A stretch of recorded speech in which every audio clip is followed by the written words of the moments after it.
새로운 시작을 위한 결단이다. 결단이라는 게 뭔가 이제 각오를 한다는 건데, 마음의 다짐이죠, 다짐. 뭔가를 해보겠다, 이루어보겠다. 이제 새로운 뉴 스타트, 새로운 시작을 해야 되는데 이게 시작이 쉽지 않습니다. 항상 우리가 인생을 살아가면서 새로운 생각을 해야 되겠는데, 오늘 신약 성경 고린도전서 13장 한번 찾아보세요. 고린도전서 13장 이거 아주 대단히 많이 알려지고 중요한 성경인데, 고린도전서 13장을 이제 사랑장이라고 흔히 표현을 하는데, 13장 1절로 3절까지 한번 찾아서 한번 다 같이 읽어보겠습니다. 자, 성경책 전부 한번 찾아보세요. 오랜만에 먼지 털고 성경 평소에 사용하지 않다가 이렇게 귀한 시간에 한번 오랜만에 성경 한번 이렇게 열어보고, 밑줄도 이렇게 그으시고 밑줄 쫙 세 번씩 한번 읽으시고, 그러면서 또 이게 새로운 시작이 이루어지는 것입니다. 고린도전서 13장 1절로 3절. 자, 시작. 내가 사람의 방언과 천사의 말을 할지라도 사랑이 없으면 소리나는 구리와 울리는 꽹과리가 되고, 내가 예언하는 능력이 있어 모든 지식을 알고 또 산을 옮길 만한 모든 믿음이 있을지라도 사랑이 없으면 내가 아무것도 아니요. 내가 내게 있는 모든 것으로 구제하고 또 내 몸을 불사르게 내줄지라도 사랑이 없으면 내게 아무 유익이 없느니라. 아멘. 이거 뭐 설명을 할 필요 없이 말 자체가 참 위대한 말, 아주 엄청난 의미가 있는 말인데, 어떻게 보면은 이게 이제 그 철학서의 그 한 구절이라고 해도 높은 가치가 있을 만한, 한 구절 한 구절이 뭐 엄청난 구절입니다. 이게 한 구절 한 구절이 엄청난 그 사상과 가치를 지닌 그런 말인데, 이 고린도전서 13장 오늘 조금 전에 읽은 특별히 이 말씀이 기독교의 그 핵심 사상, 또 그 기본 교리에 해당되는 말들이 많아요. 자, 우리가 인생을 살아가는데 그냥 아무렇게나 살아가는 분들이 참 우리 주변에 많습니다. 이제 물론 힘들고 어렵기 때문에 무언가를 생각한다는 게 쉽지 않죠. 인생의 어떤 목표를 세운다는 것이 참 어려운 그런 시절을 우리가 지나고 있는데, 목적 없이 떠나는 길은 방황으로 끝나고 맙니다. 여행을 떠날 때 물론 이제 패키지 여행 같은 경우는 이제 여행사에서 다 정해 주기 때문에 가만히 앉아 버스에 오르기만 하면 그냥 그 관광 가이드가 이제 다 안내해주고 밥도 먹여주고 다 잠도 재워주고 다 되지만, 여행이라고 하는 것은 목적이 있어야 되는데 목적지가 없이 떠나는 길은 방황하게 된다는 거죠. 인생도 마찬가지예요. 우리의 인생이라고 하는 것이 목표가 있어야 되는데, 목표가 있어야 희망을 성취하고 행복을 누릴 수가 있습니다.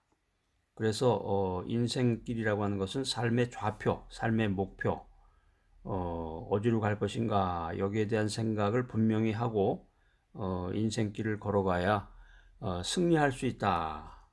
뭐 승리라고도 표현이 되고, 성공, 뭐 행복, 기쁨, 뭐 여러 가지 다양한 그런 뉘앙스를 우리가 맛볼 수 있는데, 자, 그럼 어떤 삶의 좌표를 세워야 할 것인가? 어떤 결단을 해야 되겠는가 하는 거죠. 새로운 시작을 하기 위해서 어떻게 해야 되느냐?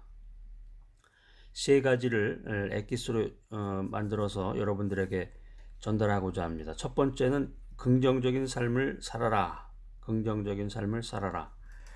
그러니까 인생이라고 하는 것 자체가 불확실성 가운데 놓여 있습니다. 이게 내일과 미래에 무슨 일이 일어날지 아는 사람이 아무도 없어요. 자고 나면 간밤에 어떤 사람이 자살했다고 TV 뉴스에 나와서 깜짝 놀라기도 하고, 어느 지역에 갑자기 지진이 나서 큰 피해를 받았다, 뭐 이런 일도 있고, 최고의 투수가 실투를 해서 잘못 공을 던지는 바람에 망신을 당하고 큰 자책점을 받았다, 뭐 이런 일도 생기고, 알 수가 없죠. 확실한 것은 없습니다. 그러니까 한마디로 얘기하면 인생이라고 하는 것은 확실한 것이 없다. 정해진 게 없는 거죠. 그러니까 우리는 미래의 불확실성 때문에 불안하고 미래의 불확실성 때문에 초조해진다는 거예요. 근데 인생길을 가다 보면은 캄캄한 밤도 나오고 또 폭풍우도 맞이하게 되고 험산 줄령도 넘어야 하고 또 광야도 지나야 됩니다. 이런 게 없는 사람은 아무도 없어요. 누구든지 이런 것을 피할 수 없는데 여기서 차이가 나는 것은 이제 이런 삶 가운데서도 도전에 응전하는 삶의 태도, 어떤 태도를 가지고 살아가느냐. 이건 이제 사람마다 다르다는 거죠. 큰 소망과 꿈을 가지고 나아가라. 인생길에서 이 소망과 꿈이 중요합니다.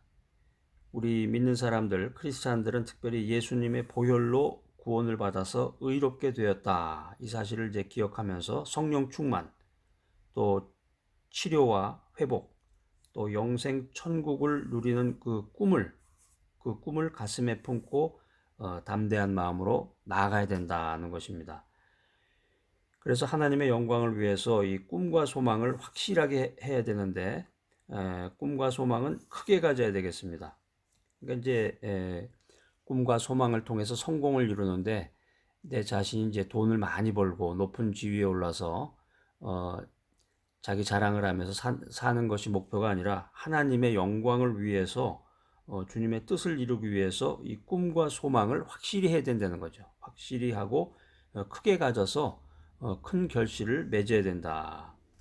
그러니까 이제 성경 전체를 읽어보면은 그 믿음의 생활의 핵심, 중요한 내용 중에 하나가 이제 결실이에요. 결실 없는 인생, 결실 없는 행동은 무의미하다는 거죠.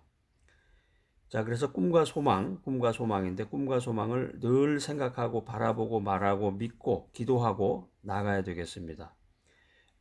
이럴 때 고난의 밤, 폭풍우 몰아치는 험한 길, 또 광야를 지나면서도 이 긍정적인 생각을 가지고 긍정적인 삶을 살아나갈 수가 있는 것입니다.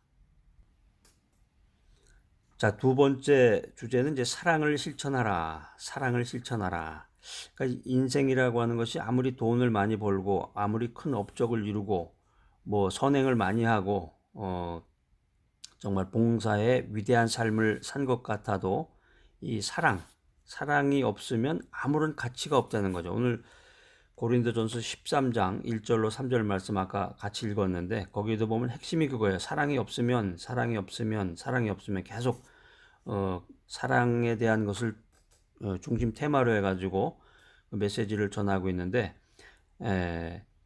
사랑이 없는 인생은 가치가 없다. 사랑이 없는 인생은 유익함이 없다는 거죠. 이게 성경의 정신입니다.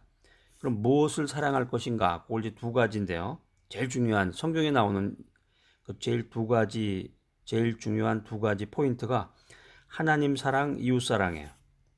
그러니까 하나님을 사랑하고 이웃을 사랑하게 되면은 그 성경의 정신을 이루는 거죠. 자, 무엇보다도 먼저 하나님을 사랑하라. 독생자를 주시고 우리를 구원하신 이 사랑의 하나님을 항상 생각하고 기억하고 그분을 경배하고 예배하고 섬겨야 되겠습니다. 그래서 주님의 뜻을 이루고 하나님께 영광 돌리는 그런 귀한 인생을 살아가시기 바랍니다. 이웃을 사랑하라. 이 하나님 사랑과 이웃 사랑은 이렇게 분리되는 게 아니에요. 분리되는 개념이 아니라 복합적인 개념이에요. 교회 다니고 믿음이 좋아서 하나님은 사랑하는데 이웃에게는 무관심하다. 또 이웃을 사랑하면서 선한 행동은 많이 하는데 하나님을 모른다. 이거 다 가짜죠. 가짜. 정말 다 가짜가 되는 거죠. 하나님만 사랑하고 이웃을 모른다. 이건 이제 가짜 신앙이고 이웃은 관심이 있고 이웃에게는 선한 행동을 하는데 하나님을 모른다. 이건 불신자가 되는 거죠. 그러니까 하나님의 사랑과 이웃 사랑은 분리되지 않는다. 그러니까 특별히 이제 이 귀한 메시지 들으시는 여러분들은 하나님을 사랑하고 이웃을 사랑하고 특별히 이제 하나님의 뜻을 이루고 하나님께 영광을 돌려야 되는데 또 그중에 또 핵심 중에 핵심이 뭐냐면 주의 말씀을 전하는 거죠. 복음의 메시지를 전하고 또 귀한 선지자 사도 바울과 같은 그런 주님의 말씀을 전하는 사람들을 돕고 그들의 길을 안내하고 또 물질적으로 돕고 기도로 돕고, 그래서 주님의 뜻을 이루고 하나님께 영광을 돌려서 주의 복음이 전파될 수 있는 그런 귀한 인생을, 가치 있는 인생을 살아가는 여러분이 되시기를 바랍니다. 자, 그래서 하나님 사랑, 이웃 사랑은 분리되지 않는다고 그랬는데, 이 이웃 사랑이라고 하는 것은 하나님의 사랑을 갚는 길이라는 거죠. 하나님의 사랑이 참, 하나님의 은혜와 사랑을 입었는데, 그 하나님의 은혜와 사랑을 갚는 유일한 길이 뭐냐? 이웃 사랑이라는 거예요. 이웃 사랑. 그렇기 때문에 어려움에 처한 이웃에게 관심을 가져야 돼. 관심을 가지고 하나님의 사랑으로 보살피고 도우며 살아가야 된다는 거죠. 그 다음에 세 번째 주제는 좋은 씨를 심어라. 첫 번째는 이제 긍정적인 삶을 살아라. 두 번째는 사랑을 실천하라. 세 번째는 좋은 씨를 심어라. 이제 우리 모두가 이제 인생길을 살아가면서 농부와 같이 삶의 텃밭에 좋은 씨를 심어야 되는데, 요즘 보면 그 텃밭 가꾸는 게 대유행이에요. 한국에 보니까는 그 아파트 생활하시는 분은 이제 땅이 없으니까 그 구청이나 이런 데서 제공해주는 그런 땅에다가 주말마다 가서 이제 그 텃밭을 가꾸기도 하고, 또 이런 이제 지은 지 오래되는 그런 가정집 같은 데는 이제 옥상 같은 데다가 텃밭을 이렇게 옥상에다가 밭을 또 일구는 그런 가정도 있고, 아무튼 이 텃밭입니다. 텃밭. 그래서 우리가 살아가는 삶의 텃밭에 좋은 씨를 심어야 되는데, 이 땅은 참 정직해요. 땅이라고 하는 것은 정직하기 때문에 심은 사람, 농부가 심은 대로 소출을 내게 되어 있다. 결실을 어떤 씨를 심었느냐에 따라서 결실을 얻게 되는데, 인생의 텃밭도 마찬가지입니다. 1년 365일. 이것이 하나님께서 우리에게 주신 텃밭인데, 하루가 이제 24시간인데 1년은 365일. 이거는 뭐 인간이면은 누구에게나 다 동일해요. 어떤 사람은 많이 주고, 하나님이 어떤 사람에게는 뭐 400일을 주고, 좀 얄미운 사람에게는 300일을 주고, 이런 게 아니라 인간이라고 하는 것은 이 세상에 태어났을 때 누구나 똑같이 365일 하루 24시간을 동일하게 받았는데, 그것이 바로 하나님이 나에게 주신 텃밭이다. 이 텃밭에다가 좋은 씨를 심어야 된다는 거죠. 그래서 우리가 무엇을 심든지 심은 대로 거둔다는 거예요. 심은 대로 거둔다. 이게 이제 갈라디아서 6장 7절로 8절에 나와 있는데요. 신약 성경 갈라디아서 6장 7절로 8절. 요거 이제 적어 놓으셨다가 한번 찾아서 이렇게 언더라인을 하시고 밑줄 쫙, 그다음에 이제 세 번씩 큰 소리로 한번 읽어 보시기 바랍니다. 우리가 인생길 살아가면서 과거에 잘못 심은 것이 있으면 그 행위는 용서받아도 잘못 심은 열매는 거둬들여야 됩니다. 예를 들면 이제 어떤 사람이 살인자가 있다. 살인한 사람이 하나님 앞에 회개하면 죄는 용서받지만 그가 저지른 죄의 대가는 지불해야 된다. 또 우리가 내일을 위해서는 좋은 씨를 심어야 되는데, 특별히 믿음과 순종, 소망과 사랑의 씨를 심어라는 거예요. 또 더 나아가서 의와 평강, 기쁨의 씨를 심어라. 요즘에 이제 종자 전쟁이라고 그래. 씨앗 전쟁. 그 씨앗 그것도 무슨 그 아무거나 갖다 심으면 안 되고, 그 같은 씨라고 그래도 그 품질이 다르기 때문에 좋은 품질의 그 씨를 심어야 되는데, 우리 믿음의 사람은 이제 믿음과 순종, 소망과 사랑의 씨를 심고 의와 평강, 기쁨의 씨를 심어야 된다 하는 것입니다. 자, 오늘 이 새로운 시작을 위한 결단, 이 귀한 메시지 들으시는 여러분들, 성공적이고 행복한 인생을 살아나가시기 바랍니다. 그러기 위해서는 계획을 세워야 돼. 마음의 계획을 세워야 되는데, 꿈과 희망을 품어야 되고, 또 사랑을 실천해야 되고, 사랑이라는 것은 이제 하나님 사랑, 이웃 사랑을 말씀드렸는데, 그 다음에 365일이라고 하는 이 텃밭에 좋은 것을 심어야 됩니다. 그리고 큰 수확을 기대하는 긍정적이고 창조적인 삶을 살아나가야 됩니다. 그래서 사람들하고 대화 나누고 같이 기도하고 믿음의 동역자들하고 이야기하다 보면 자기 자신의 그 자존감이라고 그럴까? 그 목표, 기대치가 지극히 낮은 분들이 많아요. 주변에 보면. 제가 뭘 하겠습니까? 제가 어떻게 하나님께 큰 영광을 돌릴 수가 있을까요? 저같이 변변치 못한 사람이. 이런 사람도 있어요. 자, 그런 사람 보면은 그 인생이라는 것이 무엇인지, 하나님을 믿는 믿음이 어느 정도인지, 또 소망과 희망, 비전이 있는지 그것을 다시 한번 생각해 보게 됩니다. 큰 꿈을 꿔야 돼요. 큰 꿈을 꾸고 큰 비전을 가져야 됩니다. 왜? 하나님께 영광 돌리기 위해서, 주님의 뜻을 이루고 하나님께 큰 영광을 돌리기 위해서 내 자신이 거듭나고 새로운 시작을 위한 결단을 해야 된단 말이에요. 결단을. 자, 오늘 새로운 시작을 위한 결단이라는 귀한 메시지 들으시는 여러분들 참 귀하십니다. 제가 이제 격려와 칭찬의 박수를 이렇게 보내드립니다. 짝짝짝짝. 그래서 하나님 앞에서 믿음과 순종과 사랑을 실천하며 좋은 것을 심을 때 하나님께서는 나에게 승리와 축복의 큰 수확을 얻게 해주신다.